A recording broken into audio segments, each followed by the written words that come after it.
Salut les critiques.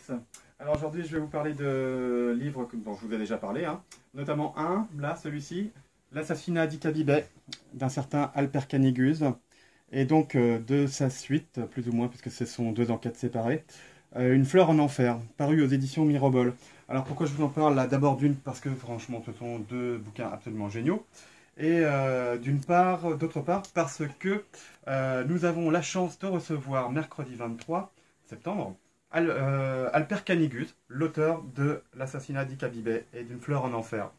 Alper Caniguse est un auteur turc, donc c'est vraiment une occasion rare de pouvoir le rencontrer et de pouvoir découvrir ces superbes polars. Alors qu'ont-ils de particulier ces polars? C'est qu'ils mettent en scène, comme c'est marqué ici sur la petite jaquette, un détective qui a 5 ans. Et donc ça se passe à Istanbul, et ce petit Alper Camus est un petit garçon de génie qui s'ennuie vraiment à la maternelle.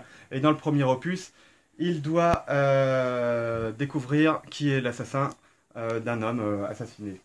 Et dans le deuxième, figurez-vous qu'il est renvoyé de la maternelle. Donc forcément, il a beaucoup de temps devant lui. Et il va s'occuper de l'affaire d'un de ses copains humides qui aurait soi-disant étranglé son petit frère handicapé. Donc, ces romans, ce sont deux enquêtes lisibles par tout le monde. Voilà, ce sont vraiment des polars quelque part assez classiques, avec des trames classiques de polars, mais vraiment extrêmement réussis.